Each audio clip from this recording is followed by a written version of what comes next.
What's up, guys? Welcome back to Size, Strength, and Bro Science. I'm your host, Neil Austin, better known as Big Freaking Neil. And I'm joined by an awesome guest today. Very excited to chat with him for a bit. Mr. Ian Padron.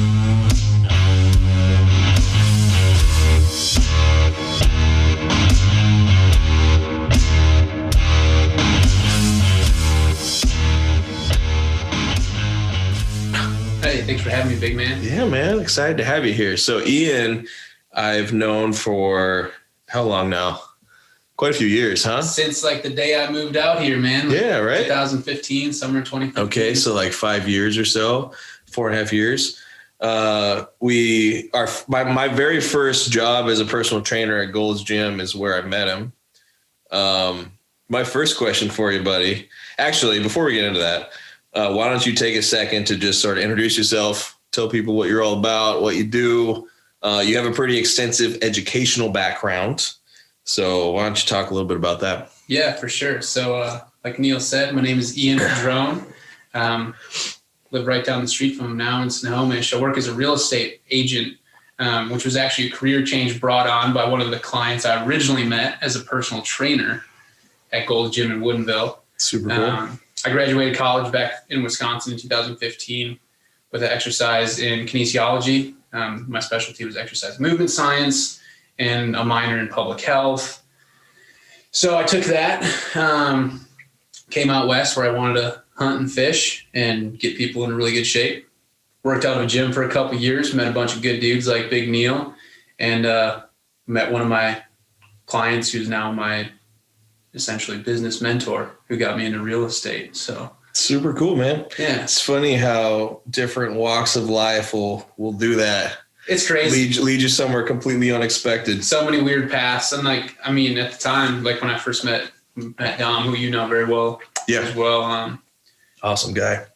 I was like, there's no way I can imagine myself doing anything but something in the fitness game, because I loved it. Loved working with my clients, and it was cool to have a relatively flexible schedule and, you're kind of working for yourself. Yeah. That was fantastic. But, eventually priorities change and you start thinking about the long term, and it ends up where you're like, oh, well, I'm not giving up fitness. I'm just no longer like doing that as my primary means of making money. Do you think that your time as a personal trainer had a lot of carryover into being a real estate agent or no? Absolutely. Okay. Yeah. I mean, the relationships that you build, and they're both very people centric. Yeah. Right. If you're not a trainer who can build some seriously strong rapport with your clients, you're not going to have repeat business. Yeah. And if you're not a real estate agent that can do the same, you're not going to have repeat business. So it's all the same, you're good to people and you do well in business. So, So probably a lot of the things you liked about being a trainer, you also probably like those same things about being a real estate agent. Yeah. Like it probably wasn't that, even though it seems like a completely different industry, and it probably wasn't that big a stretch to make that transition. All my favorite things about training, which was helping clients who are, people who quickly become your friends, helping your friends accomplish things that are important to them. At the end of the day, that's what was most awesome about being a trainer. Yeah. And it's the same with helping people buy and sell houses. As you and Jess know, buying a house is a big freaking deal. It's the best thing of all time. And helping people through that process, which most people are not specialized in, you're kind of helping them navigate those waters. Yeah. It's pretty cool. Yeah. So we should also point out that the house that we're sitting in, you helped us find. Absolutely. Yeah. I was honored to be a part of that process. Yeah, man. So we owe you for all of this right here. So my first question for you is, we met at the gym as coworkers. At the time, let's see, I was probably going through my fluffy phase. So I was probably you weighed about 340. I was probably like before breakfast, 275 or somewhere in that range. What was your first impression day one when you saw me? I thought that maybe you were like an extra in a Viking movie. Pretty accurate. I see this dude when I walk in. So the first two people that I saw at that gym were Bernard Franklin, who is like a freaking black Greek god. Literally. Just sculpted out of granite. Yeah. Chiseled. And Big Neil, who's like literally waddling around, sweating his ass off. Yep. Middle of the summer. Yep. Oh, dude. Big old beard still. Yeah. Still probably had some Greek yogurt in it from his last Crush Fest in the back room. From the whole tub of it that I just ate. Yeah. I was like, that dude is enormous. And then I saw him lift for like the first time. I was like, he's strong as shit. Yeah. Crazy. All right. I'll take it. That's what I first thought of. I was like, that dude is gigantic. So I remember the first time I saw you at the gym, and it was like your first day, and you got there before your shift, I think, to work out. And I saw you lift, and you started. And at the time, I was very much about as old school a power lifter mentality as you can get. And I remember you started your workout with tricep push downs. And I remember thinking, like, who's this guy? Who does he think he is, coming in here looking like a Ken doll and starting his workout with tricep push downs? But then come to find out you're actually a super cool dude. And we hit it off right away. Yeah, absolutely. Yeah, man. It's funny how the two best gym buddies that there ever could be. Pretty much, man. And here we are today, still at it. Yep. Still crushing workouts. As much shit as we talk about Gold's Gym Woodinville, because that place was like, and I hate this word because everyone misuses it, but like toxic. Oh yeah. Like as toxic of a work environment as could possibly be. Arguably literally toxic, because our lunchroom was chemical storage was full of cleaning products. Yeah. Yeah. And like, we talk so much shit about that place, but all the amazing people that I met, I mean, guys that I work with and my clients. Yeah. None of that exists without that place. So at the end of the day, I'm still like super, super grateful for those 2 years working at Gold's. That's exactly how I see it too. Like, there's so many things about my life that wouldn't exist without that gym and that job. Yeah. I met my wife there. Yeah. That's the main one. Yep.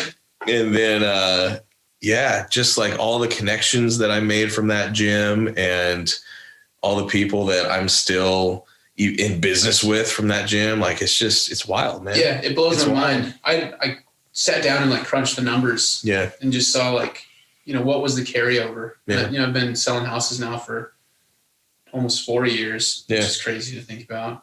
But my clients there, like if you compare what I was getting paid to train them versus now what I've made selling houses for clients / friends who I met at the gym. Yeah. I mean, the return is like astronomical. Yeah. Like millions of dollars worth of homes. Yeah. Compared to like tens of thousands of dollars worth of training. Right. So it's just like I'm so thankful for all of the people that I met, amazing friends. Yeah, man. It's good stuff. And they're probably stoked too to have somebody that can help them find a house. Yeah. Well, that's what's really so fun is it's like, a lot of times if you have a trainer or you have a insurance agent or a real estate broker, whatever, it's like somebody you just do business with. But I'm fortunate to have like a lot of clients who are just friends. Like we hang out outside of business too. Yeah. So that's a cool part of it as well. You look forward to like actually working with the people you work with. I honestly think that is the single best way and most underrated way to grow a business. I agree. Is to just, instead of going after quote unquote customers, just surround yourself with your friends and make real connections with people. Yeah, absolutely. Because same here. Like I consider 100% of my client load friends. Yeah. And, like they're kind of like my only friends. Like my clients are my group of friends. When I think about, besides like you and other connections I've made, they're the people that I see every single day and have the closest relationships with. Yep. In a lot of areas. So yep, I agree. Yeah, man. No, I think that's awesome. So let's get into a little bit of fitness stuff, since Absolutely. That is the nature of the podcast. So you have a pretty extensive education, as you already touched on, in fitness. And in the bodybuilding space specifically, there is a pretty big discrepancy between what you learn through your formal education and what is actually put in practice. Yeah, absolutely. What I would love to hear, what are your biggest bro science pet peeves just in the fitness industry as a whole? Like, what do you hear regurgitated that just makes you cringe the hardest? Oh yeah. Well, for me, it's like, I think the list would probably be a mile long. And it's one of those things that you know it when you hear it. Yeah. Where it's like, where you literally have to take a step back and just kind of shake your head and be like, no. Yeah. Like, try again. I understand why you think that way, because for whatever reason, a giant like subset of the bros who lift do. Yeah.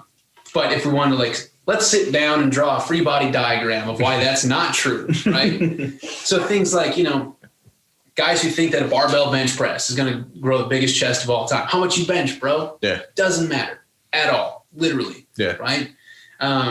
Things like that.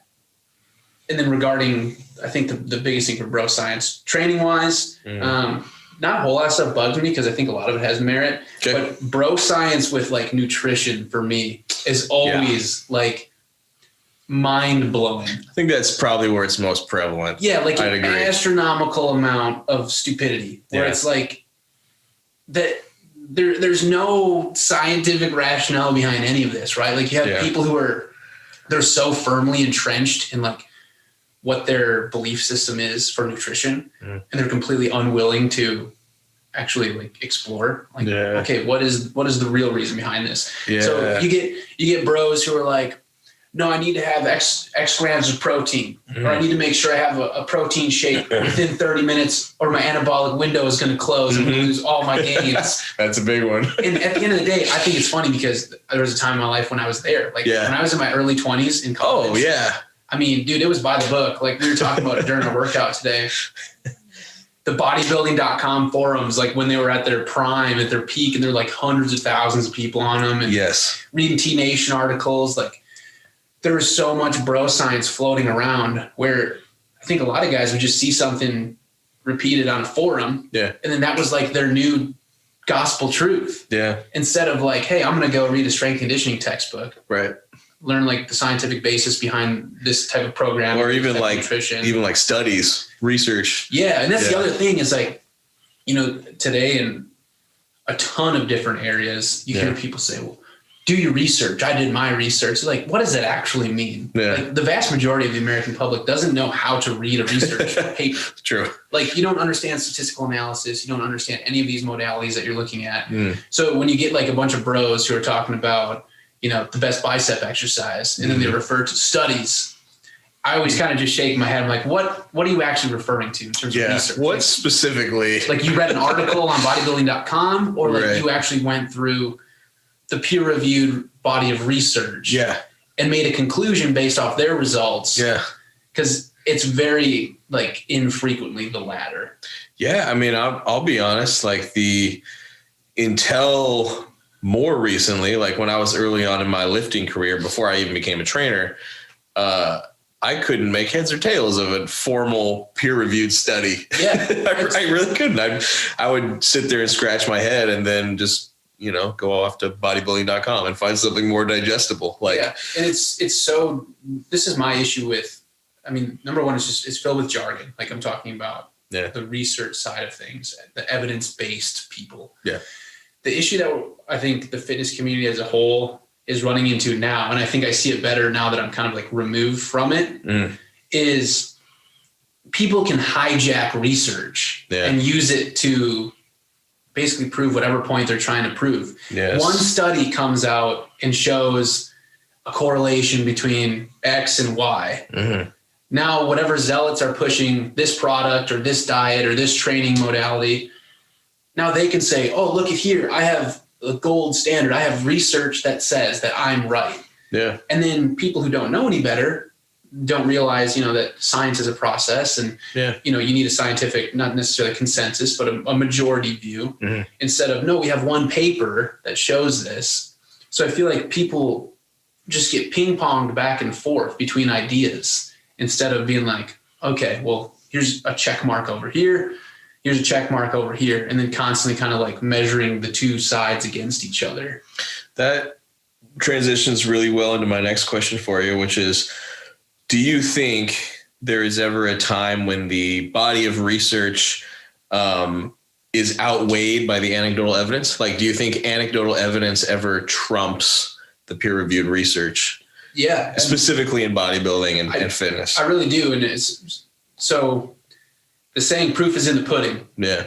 I think really holds a lot of merit, because the unique thing about bodybuilding is that there's not a whole lot of money involved in that type of research, because there's not a whole lot of money that goes into like bodybuilding as a whole. Sure. If you're looking at where does all the money go into, it's sports performance. How do we have the fastest athletes, the biggest athletes for professional football teams, for universities that have hundreds of millions of dollars of disposable income from their boosters and their fans, whatever, to put towards this stuff. So there's all of this cutting edge research in those areas, where bodybuilding has, for the most part, kind of just been left to its own devices. And there's specialists here and there that kind of like delve into hypertrophy specific research, but not even anywhere close compared to like strength and conditioning in a sports performance sense. Sure. So I think that the people who are now pushing into like the frontiers of like bodybuilding specific research and science, as their starting point, they often use like bro science as their null hypothesis, or what they're looking at. Right. You know, what is the optimal set and rep range for building muscle? How many times a week should we be hitting muscle parts? These are things that you could sit down 100 bros from around the country and like probably get a pretty consistent answer based on just kind of like whatever the unspoken rules are in bodybuilding. Where you've had decades of bodybuilders who have been successful with similar programs without any real scientific basis. It worked for so-and-so, so it's going to work for me. And it just kind of keeps getting passed on, as opposed to in strength and conditioning.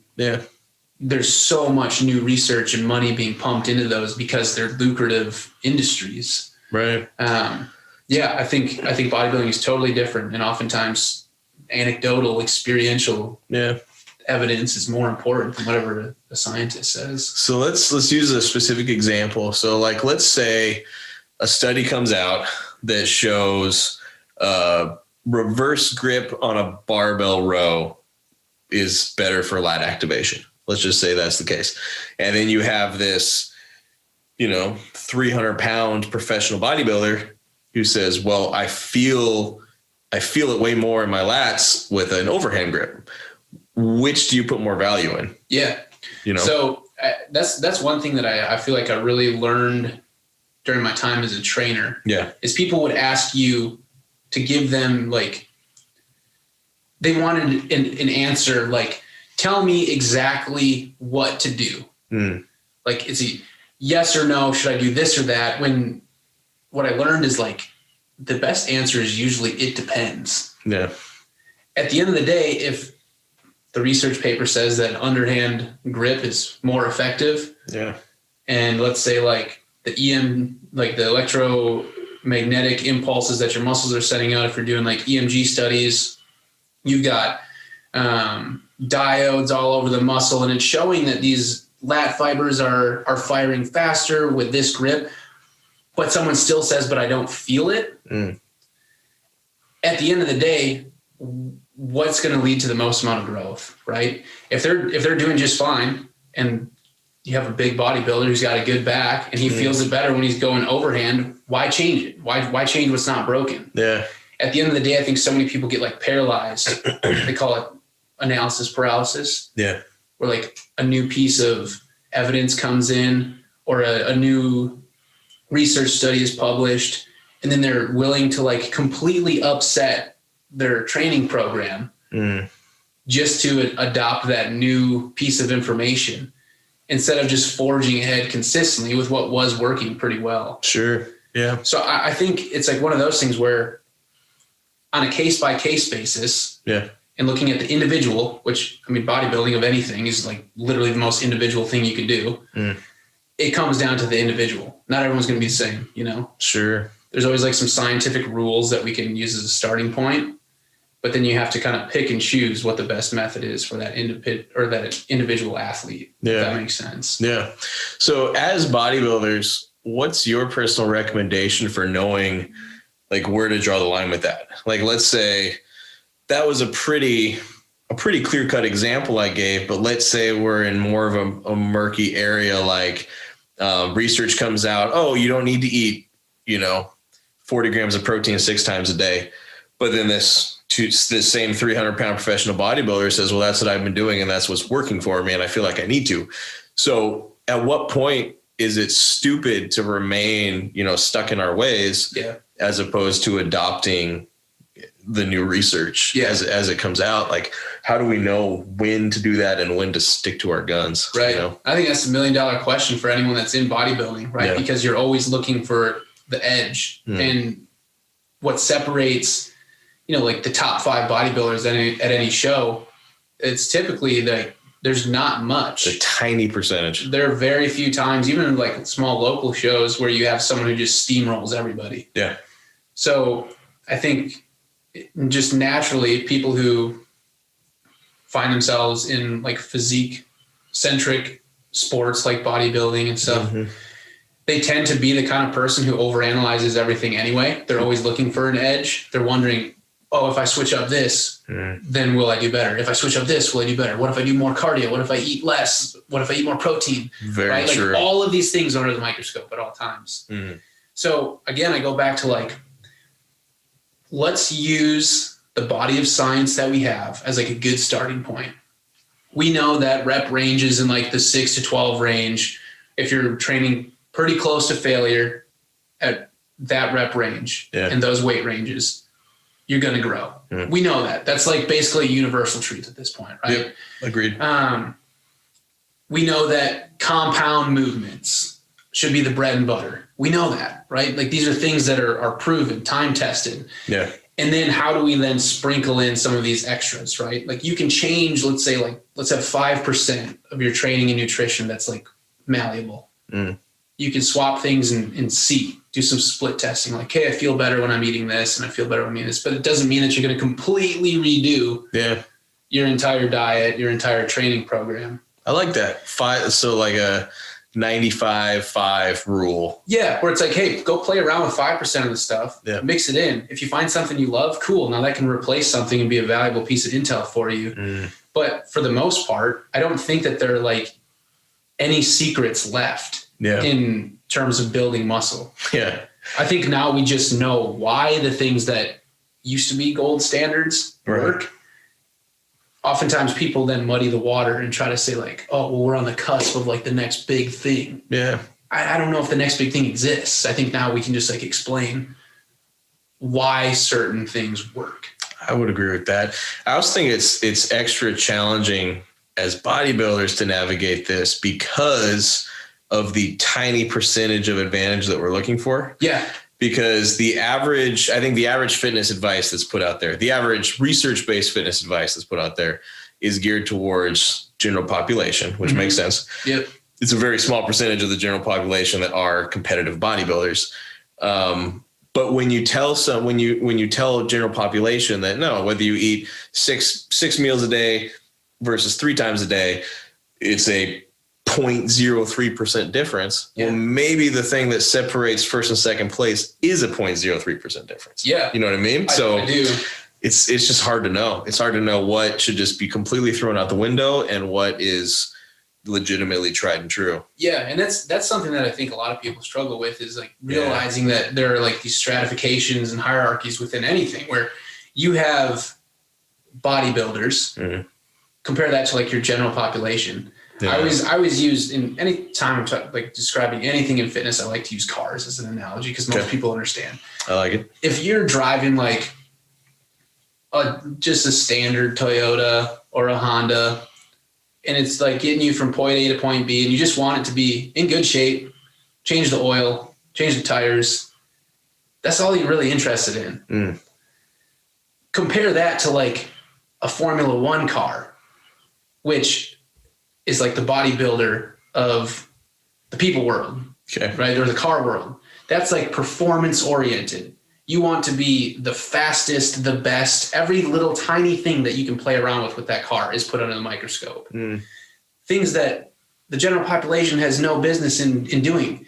If someone's driving around a Toyota Camry, they shouldn't be talking about, well, should I put methanol injected fuel into my little shitty car. Yeah. No, it doesn't matter. Right. Yeah. So what I would really like to see, and I think the bodybuilding community would really benefit from it, is, and I think we're starting to, there's researchers that are really kind of finally pushing into it, but like a bodybuilding specific body of research. When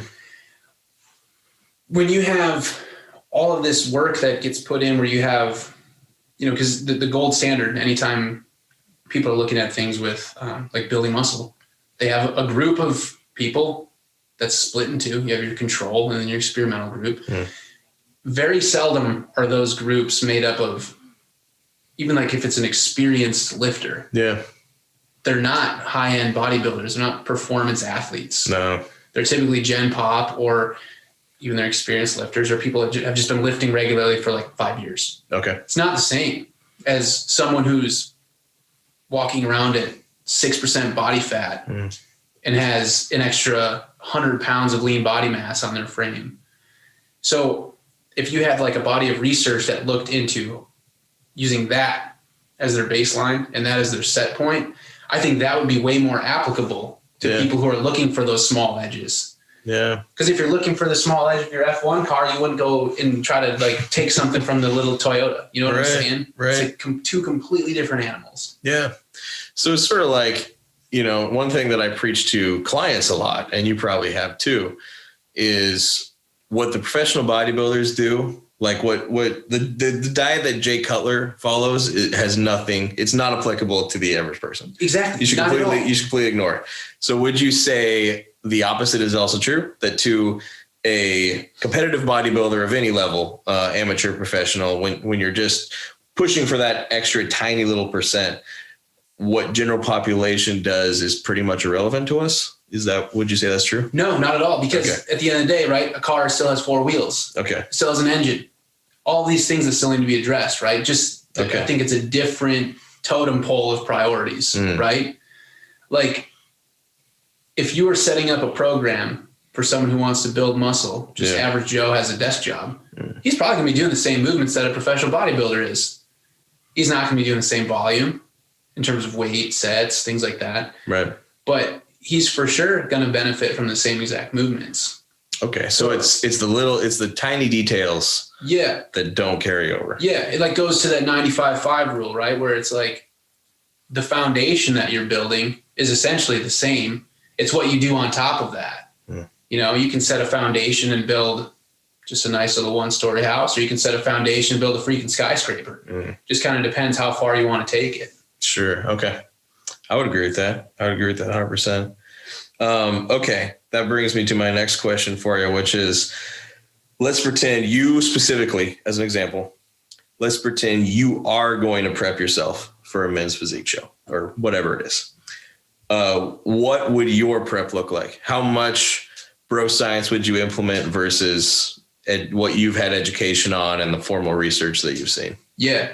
So one thing that I've kind of like, I've learned again, now that I'm removed from fitness, that's not like my career, right? Yeah. I kind of look through a different lens. Okay. And I've realized that at the end of the day, it's always way more simplistic than people like to make it out to be.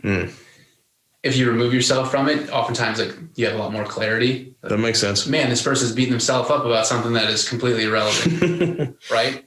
And again, it's people always looking for the edge. So they find ways to like, how do I put the blame on this if it doesn't pan out? Or how do I find the edge here if I can't get to where I want to be? Yeah.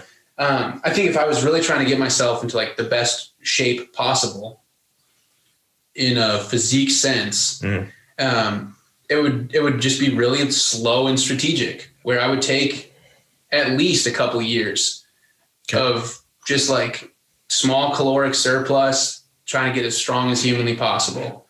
I think that that's the best way to build muscle. I think that research is now starting to show that. Agreed. Do that so that you have your foundation, right? Okay. It's just like Arnold always said back in the day, you're throwing clay, right? That's giving you the clay that you can then shape. Once you get to the point where I think you're bigger than what you think you'd have to be. I think that's another thing people run into in physique, is that you might look good walking around at like 10%, 210 pounds. Yeah. And then think that, I probably only need to lose 20 pounds and I'll be shredded to the bone. Yeah. No, dude, it goes fast and it's probably more like twice that, right? Yeah. Maybe 20 pounds of body fat, but then there's glycogen, there's water, there's so many other things. Yeah. So taking that into consideration, which again, I wouldn't have back in the day. I don't think a lot of bros do, because you see a lot of physique shows where you see competitors and they just look like completely depleted, unhealthy once they show up. And it's like when they're 8 weeks out from a show, they look freaking awesome. Yep. Their muscles are 100%. full. They're like pumped full. You can tell they're still sleeping well, recovering from their workouts. To now where it's like they're just like limping on stage looking like Skeletor. I don't think that that's like, it's not the sweet spot for the human physique, right? Yeah. So I think taking that into account, how do you then push past that so you can dig as deep as you need to and still show up on game day looking good, right? Yeah. So putting a little bit extra reserve in my tank, I think, is what I'd be focused on. Okay. And then giving myself enough time to then reverse engineer that and work back. Okay. To get as lean as possible without making it painful or excruciating. I mean, there's never going to be a time where the human body is comfortable being like 4% body fat. It's just, it's not what we're supposed to be naturally. Yeah. But I think if you do it in a way that's not like complete homicide for your metabolism, I think that you can be a lot more resilient when you show up and then bounce back. Right. So I think that's what I would do is like slow the process down. Yeah. You see people who will take I'm going to take 6 months, build some muscle, and I'm going to do a show. And then I'm going to take another 6 months, build some more muscle. And they're just in this constant cycle of like ballooning up where they're probably just putting on mostly fat, couple pounds of muscle, dieting back down, and losing get rid of it again. Yeah. Instead of like, if a dude were to take a couple of years, go hard as hell in the gym, literally not even care about staying lean. I mean, just maintain some cardio so that you actually are able to recover and have enough work capacity. Yeah. I think people would get so much bigger and so much stronger than what they do now with this craze of everyone is a bikini competitor. Everyone is a physique competitor. And it's just a bunch of like average looking physiques that don't pan out. Right. It's so funny that you say that, because the realization that I came to for myself personally was, so at the show that I just did about a month back, I won my novice class and I placed third in the open, which is one placing off from a national qualifier.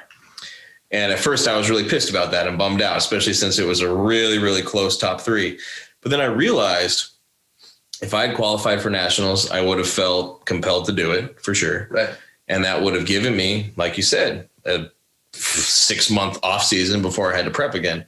And I realized not qualifying for nationals this year, or it would be next year, was the best thing that could have happened for my bodybuilding career, because exactly what you just said, I'm planning on taking 2 full years to grow and actually give myself time to make improvements.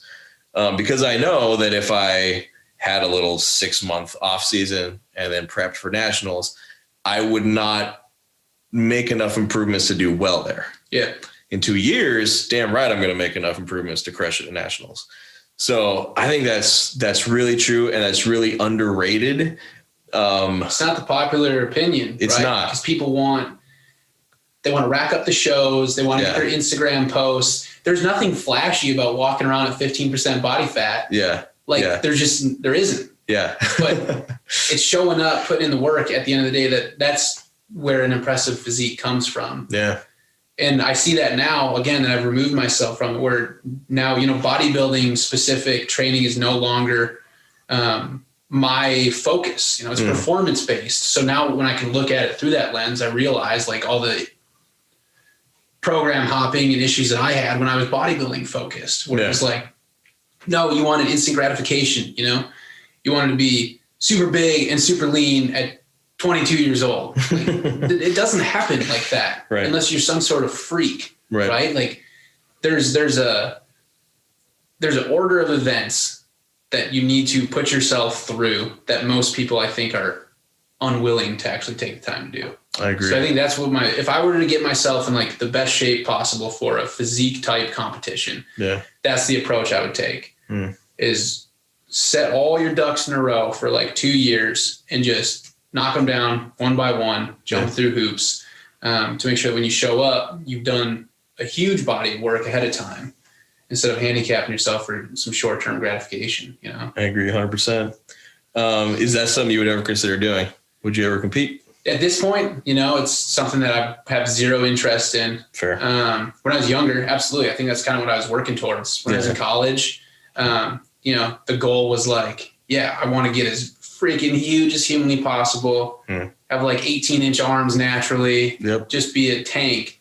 And then, you know, when I started doing more backcountry hunting and things like that, I realized that there's a point of diminishing returns where you get so big that you're no longer, again, I hate this freaking word, you're no longer functional, right? So I've completely shifted into more focus on like cool body, but what can you do with it? Yeah. You know?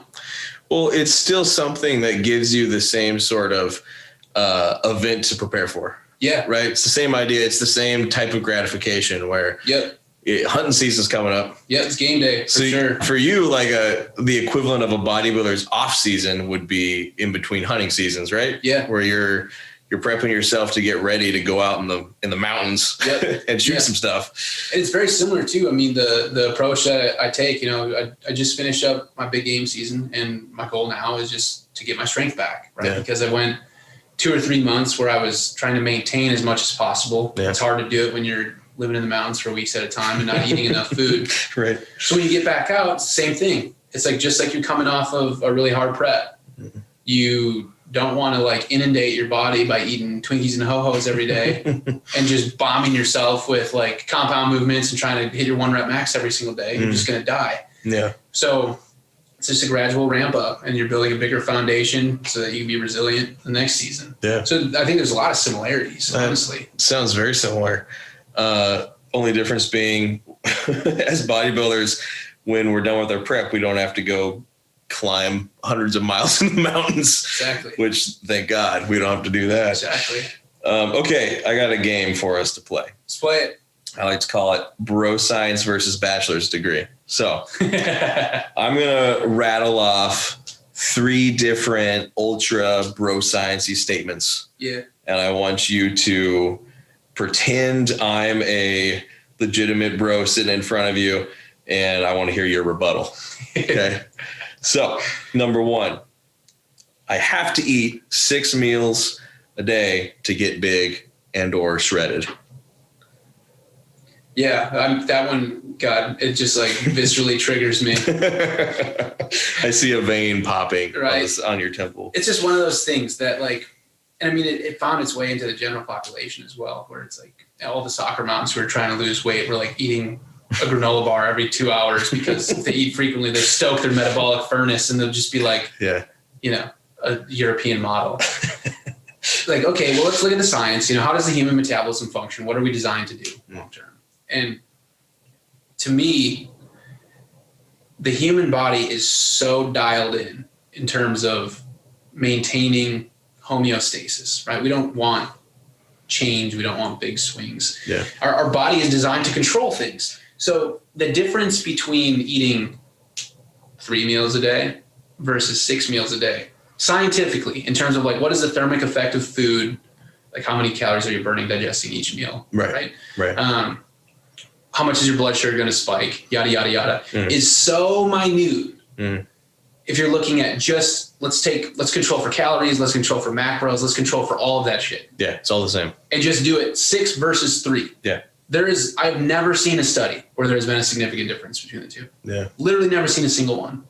So to me, I would say, let's put our emphasis, this is how I talk to a bro, I said, let's put our emphasis on dialing in the right macronutrient timing if we want to talk about timing, right? Okay. So what's the best frequency for carbohydrate consumption or protein consumption or fat consumption? Because there is research that shows there are differences there, right? Okay. Bombing your system with carbs first thing in the morning if you're training at night, obviously has some negative effects versus, hey, I'm going to circle my carbohydrates around my workout where I can maximize uptake, things like that. So yeah, I would say just look more into the science. What are you actually trying to say? What is it about 6 meals a day that you like? What is it about 3 meals a day that you like? Yeah. Because if the argument, which is what I think always is, well, if I take more than 4 hours between meals, I'm not going to grow. Yeah. It's not true. Like, let's look at the bioavailability quotients for animal proteins like chicken and beef and see how long that'll actually elevate amino acids in your bloodstream. Right. Let's actually look at the science. You can see that you can accomplish the things you're trying to accomplish with those 6 meals a day. Yeah. By doing a whole lot of other things. So if 6 meals a day works for you and it makes you happy and it works with your schedule, cool, do that. But if you would benefit from having less focus on trying to scramble to get your meals in, on prepping so many freaking meals, so you're eating every couple hours, free up some time, free up some sanity, and just eat 2 or 3 meals a day, honestly. And I think that if more people were willing to actually bite the bullet and do that, they would realize that there's like a bunch of stuff they stress about in the fitness world that has like no precedent at all to actually explain why they're doing it. Yeah, no, I agree with that. So, okay, let me play devil's advocate here for a minute. You said you've never seen any studies that show a significant difference between the two. So as the bro/competitive bodybuilder, my rebuttal to that could be, okay, but the significant I'm not looking for a significant difference. I'm looking for that tiny, like we said, 0.03% difference that's going to get me to first place. Yeah. What's your answer to that? Do you think that's valid or no? It's totally valid on an individual level. Okay. For sure. The thing that I don't like is when people, then that's like their religion. Works for me, works for all people. If someone functions better, performs better, builds muscle better, eating 6 meals a day, right on. Okay. Good for you. So you do think that's possible? Yeah, you can chalk anything up to individual differences. Okay. Absolutely. But in terms of like population wide, every single bodybuilder who's trying to get huge needs to eat 6 to 8 meals a day versus 3. I don't know if that's something I could ever get on board with, unless all of a sudden we had a bunch of metabolic studies that came out and showed, hey, if you stagger your protein, carb, fat consumption at these intervals, you actually can stimulate more hypertrophy. Yeah. I'd be like, cool, I'm willing to entertain that. Yeah, yeah. But until then, just bro science, you know? Yeah. No, I like that. I like that it's not like a hard yes or no, because there is a lot of individualism when it comes to that absolutely, those minute differences. Yeah. Answer is always it depends. Yeah. I like that. Okay. Bro sciencey statement number 2. Fatty meats, nut butters, and oils make your skin appear thicker on stage. So you should cut these things out and switch to low-fat white fish in the last couple of weeks of prep to thin out the skin. Dude, I remember, I think I was in college when I remember that quote from the interview. Yeah. And I remember at the time I was like, that's the stupidest thing I've ever heard. It's one of the most bizarre bro science staples that I've ever heard, for sure. Yeah. It's out there. I think that if you talked to like a panel of dietitians, nutritionists, they would probably scoff at the idea. Yeah. I do think, again, and it goes back to like anecdotal evidence. Yeah. Dude, there are some guru bodybuilding coaches who do some weird shit. It's true. That like makes your skin crawl when you're like, there's no way that that's healthy. But the proof is in the pudding. Maybe their clients would have even better results if they didn't do stuff like that. Maybe they just automatically have like the best of the best and they're stable anyway. And that's why they tend to coach athletes who win a lot of shows. Sure. But there are some beliefs that float around that continue to produce results, right? So at the end of the day, I don't think that has any merit whatsoever. I think that if you look at calories in, calories out, if someone is in caloric deficit, they're going to have the appearance of having, in quotes, thin skin because they don't have any subcutaneous fat, right? How you get there is completely up to you. If you want to eat 400 grams of shitty tilapia to get there, okay. Or you can eat 200 grams of ribeye steak. That's on you. Yeah. That's the way I would look at it. Yeah. I'll try to explain it that way.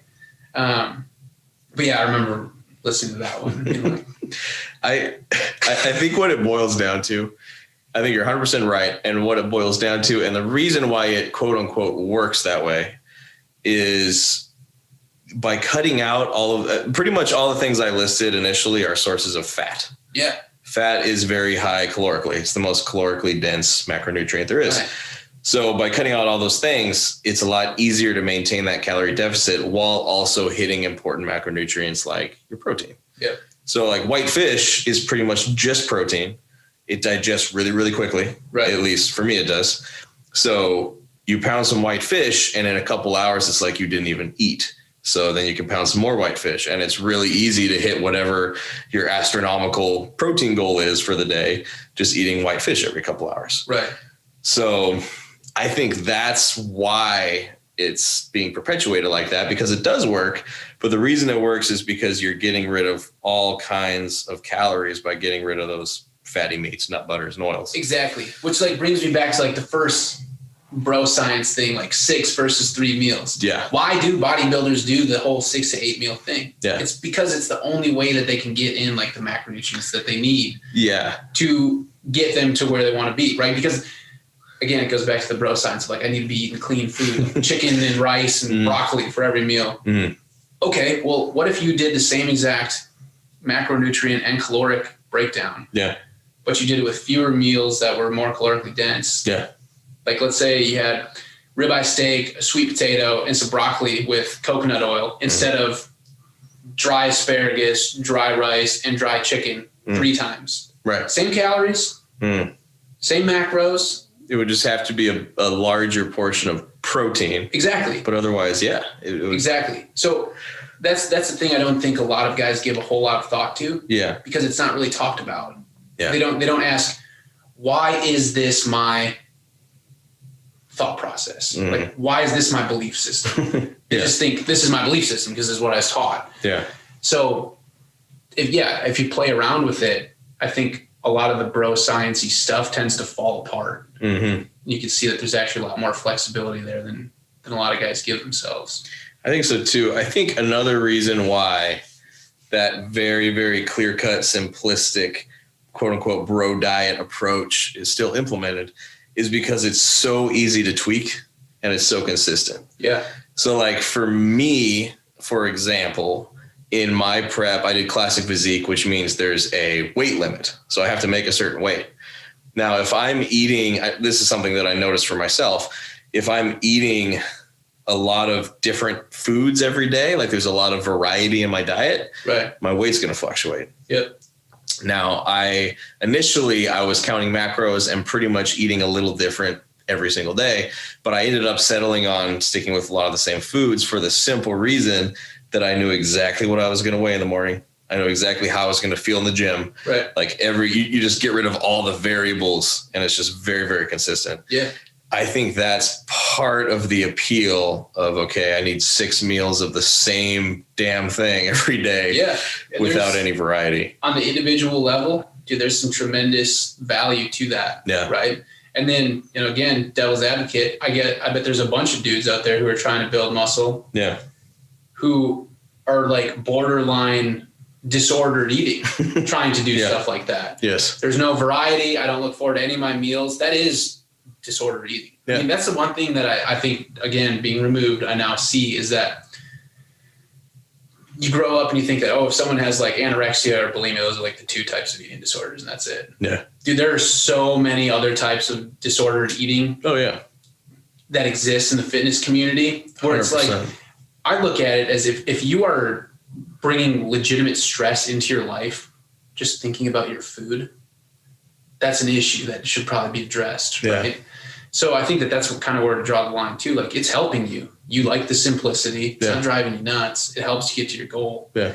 If it's to the point where someone's like, oh God, time to force feed myself again, instead of looking forward to their food, which is like a fundamentally human thing. You should look forward to your meals. Yeah. Then that's like something to reconsider, right? On an individual basis, what works best for you and why? I agree with that. Honestly, I think food causing stress and anxiety is almost 100% universally true of competitive athletes like that, of physique athletes. Yeah. I think that it's pretty much, I mean, I would love to see an example of someone in that space with a really great, healthy relationship with food. I know. I'd be surprised. It's crazy. Honestly. One of the things that blows my mind, my wife, Brooke, she super fit. Yeah. But what I've noticed is like the female like fitness space, like all of these Instagram like fitness influencers and stuff. Yeah. Dude, it is like and I don't want to offend anybody, but it's like just a giant mess of disordered eating. Yeah. Like all of these women have like these flashback posts of like how they were, bulimic or anorexic, or they still have issues with this and that. And these are like the influential people in fitness. Yeah. And it's like, it's rare to find, especially a woman who hasn't had any of those issues in the fitness space. Yeah. And I think, this is a completely other tangent to go off on, but sure. Just like the, in quotes, fitness community, the health and fitness community, how unhealthy a lot of these people are. Oh yeah. It just, to me, kind of like drives me up a wall. And I didn't really know about it until I started talking to my wife about like, who are these people that you follow on Instagram and why? What do you follow them for? And she would like tell me like, well, I've unfollowed a bunch of these people because I just can't deal with all of their like sob stories about like overcoming this and overcoming that. Yeah. There's like some chicks that are just super badass, haven't had any issues with that and get after it. Yeah. And so she's like sought out chicks like that. Yeah. And then you realize that there's dudes who are like that too. But you just don't hear about it because they're guys and they don't talk about it. Exactly. Yeah. I think that's 100% true. And I think there's a fine line between, I'm going to share this personal thing to help people avoid the same pitfalls. Yeah. To I'm telling this story to get likes and follows and attention because I'm quote unquote authentic. Yeah. You know what I mean? Yeah. Very fine line. Yeah. Like that, the famous might delete, gonna be vulnerable. Not sure how it's gonna work out. Like any mix of those types of things. We're like, all right, here we go again. Here's another one. It's going to be like verbatim what like the other 100 like fitness influencers said. Yeah. It's just kind of weird that that's the sphere. Yeah.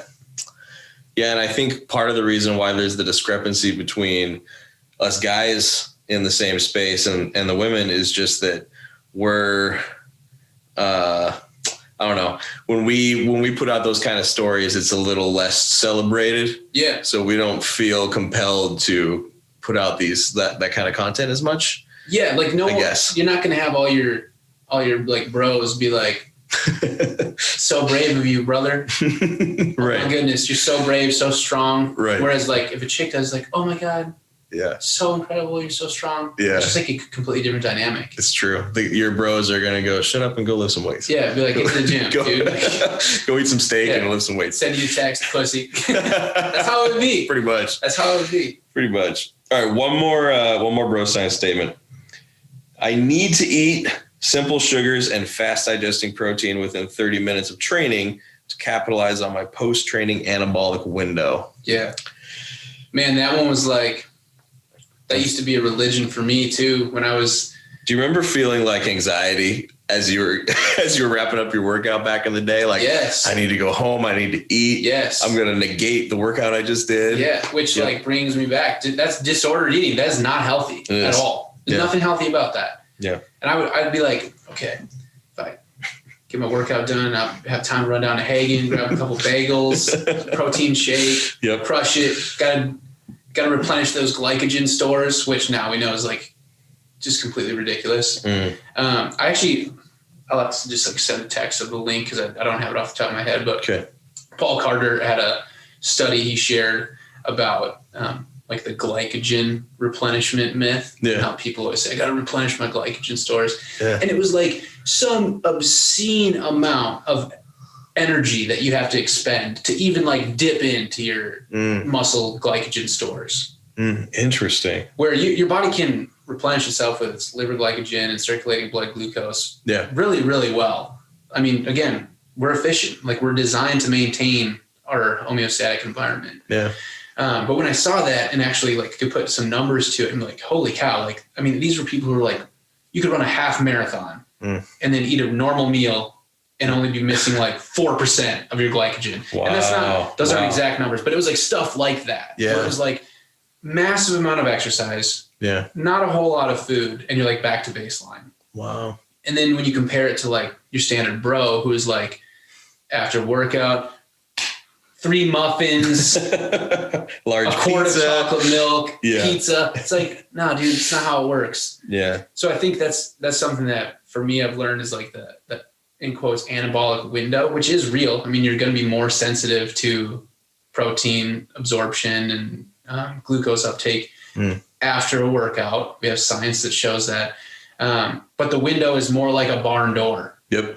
Like it's, I don't know, 3 hours. I've seen as long as 3 hours where you still have optimal amounts of sensitivity to protein and glucose. Some of the research I've seen, and correct me if I'm wrong, I could be remembering incorrectly, but I think following a workout, your overall just protein synthesis is generally elevated for like an entire 24 hours, like a whole day. Yep. So it's, right? Yeah, there's a peak, right? So it's like a bell curve. Okay. So let's say your baseline is here. And then as you're working out, right? Finish working out, your sensitivity is at its highest. There's got to be a point where you're at your highest. There just has to be. Yeah. Right. Inherently, there's going to be a point where you are the most sensitive to uptake. Right.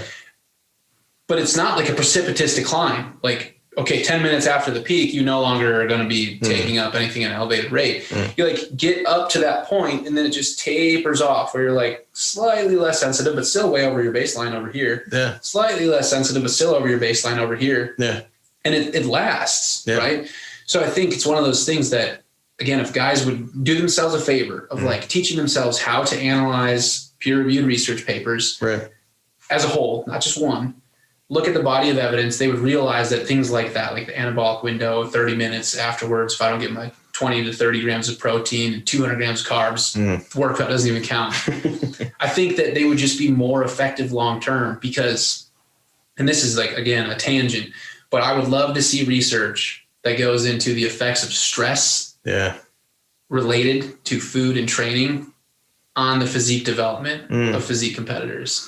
I've seen a lot of anecdotal evidence about, especially right before a show, how much stress and anxiety impacts your final package on stage. Yeah. I think it has a pretty profound effect. Well, I mean, that's something like, it's obviously related to health and fitness, but you can get into like some super crazy research on the endocrine system and long-term stress exposure, hormonally, emotionally, which is related to the hormones create your emotions and things like that. Dude, stress is a killer. Like stress literally kills people. Like it's a real thing. Like if you are elevated, if you have adrenal fatigue or you have elevated cortisol at times that you're not supposed to have it, that stuff literally causes excess morbidity and mortality in people. You have a higher rate of cancer, of heart disease, all of those things. Chronic stress causes that. So my concern is like people who are just kind of like naturally type A, want to be in control, worry about the details, constantly stressing about their freaking diet and their training and what's working. How do we get these people in like a Zen type state where they understand that this is the process, I'm going to follow it, no stress. If I put in the work, there's nothing to be stressed about. How much better are those people on game day? And again, sports psychology, dude, that's one of the coolest classes I ever took in college as an undergrad. Sports psychology is insane. The stuff that you can do to tweak the way that someone's neurons are firing and the way that they think about situations. I don't think a whole lot of people give that much thought in the bodybuilding realm. How do I get in a good place mentally, spiritually, emotionally before I try to get to the best place physically? I think that if people started there, I think it'd be a game changer for a lot of folks. Yeah, man, that's fascinating. One of the biggest examples that I can think of is a retired bodybuilder that both of us follow, Seth Feroce. Yeah. I remember hearing him talk about right before stage day, he would get like so much stress and anxiety before going on stage. And the way he put it was he would go from looking like he was one day out, which he was, to like 6 weeks out. Yeah. Like a dramatic change in his physique. Yep. Which really makes you wonder, man. Like you said, if you could somehow master getting into a Zen state right before those last couple of weeks, like how much better would you look? Yeah. You know, because I think pretty much everybody is at least a little bit stressed before getting on stage. Well, some more than others. Everyone I've talked to, like that's been in my sphere that has competed, dude, it's like the most stressful thing they ever do. Like the freaking butterflies the day of, and then the weeks leading up. You're getting ready to go on stage in your underwear.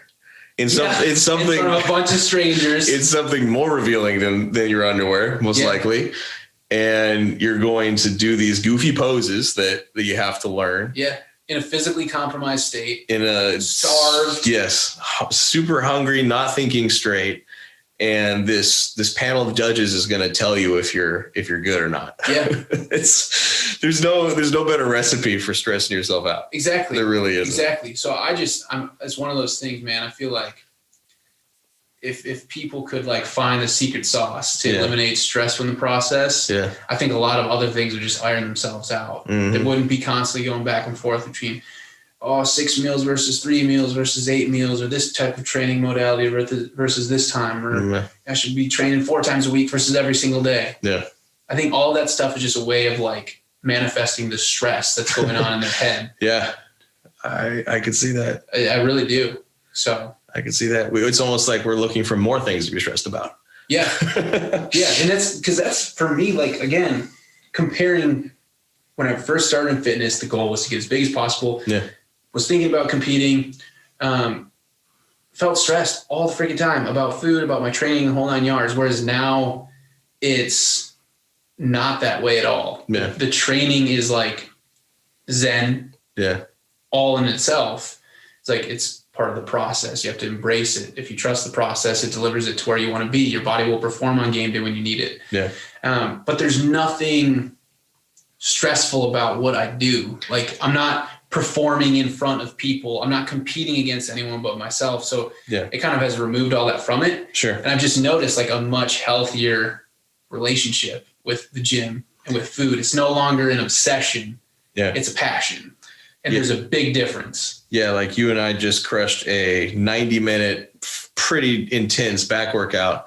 And I ate a meal as soon as we got here, and you haven't eaten, and I'm kind of stressed out for you, but you're doing just fine. Yeah, I'm good, babe. Blood sugar's good. You're holding it down. Blood sugar's good. You're doing great. I'll go home. I'll have a meal in a couple hours. Be fat and sassy. That's wild, man. It's wild. I think maybe you've cracked the code. Maybe if you did compete with this mindset, you'd just smoke everybody. See, that's the thing. I don't know if I could. If I went back to bodybuilding, I'd probably be pissing my pants and just like worrying. It would just come right back. Absolutely. All right, man. We're going to end on a little bit of a lighter note here. We've really dived into a lot of topics, and they've been really, really good. The one question that I ask every guest that I have on here that I'm always really excited to hear the answer to is, what is the biggest, baddest, nastiest cheat meal you've ever thrown down on it in your entire fitness career? Dude, you know I can throw down some food. I've seen it. I've witnessed it. I've heard about it. Yeah, it's pretty gnarly. I would say, like, among my friends, that's probably what and family. That's what I'm most well known for, is my ability to just crush incomprehensible amounts of food for my size. Yeah. I don't know where I got it from, but I'm basically like a boa constrictor, like a python. Just like eat a giant meal and then just lay in the sun for 3 days and digest it. Double your body mass. But so I would say a couple of them stand out. Okay. I'm excited. I'll talk about my 3 like records. Okay. For perfect food. So when I was in high school, really like it's probably as crazy as your metabolism gets. You're 18, still growing, playing 3 sports. You have practice for 3 hours and then go to the gym with your buddies afterwards because you're just like an idiot. Churning through a lot of calories. Yeah, just nonstop. We had this place called El Jalapeno in town that we would always go to afterwards. And I had So these are like full-size tacos. Okay. With, 2 tortillas, like probably a quarter pound of meat in it. Okay. So doubled up on the tortillas, each taco. Okay. Yeah.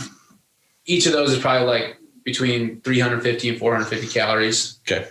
So I had 8 steak tacos that are double wrapped. And then I had their like grande steak burrito. Okay. Which, dude, this thing is like twice as big as a Chipotle burrito. Like I'm talking, this thing is like 12 inches long. Okay. Massive. And I'm going to have to do some math here. 8 is as long as my forearm is that burrito. Okay. Legitimately as long as my forearm. And I crushed both of those. Like, so the burrito and all 8 tacos, no problem. Like if I had more money, because I was had my little monthly allowance or my weekly allowance to go to eat in high school, probably could have crushed another one. Okay. So assuming the tacos were 400 calories each, you had 8 of them. That's 3,200 calories right there. What do you think that burrito was clocking in at? It's got to be at least 1,500. At least, because it was. This is like guacamole. I mean, Chipotle is going to clock in at 1,000. Yeah, pretty easy. The burrito that I put together at Chipotle is between like 1,100 and 1,200 is my best guess. So we're talking like 1,600, 1,800. Yeah, at least, because this is like the sour cream, queso, regular shredded cheese. Guacamole, the whole shebang, plus steak and rice and beans. Nutso. So if we're talking 1,800, that puts you at 5,000 for the meal. That's nuts, dude. Yeah. So that's nuts. And that's like commonplace. So like a more recent one, this is the one that always comes back. That this is what my wife Brooke always tells her friends when they're like, because a lot of times we'll like be explaining like what it takes to keep myself fed. Mm-hmm. No one believes it. Yeah. Like we had one of our friends was like, Ian, do you know what 3,000 calories actually looks like? Like what it takes to get there? I'm like, do you know who I am? You're like, I know what it feels like in my stomach. Yeah. It's like, yeah. That's what my breakfast was.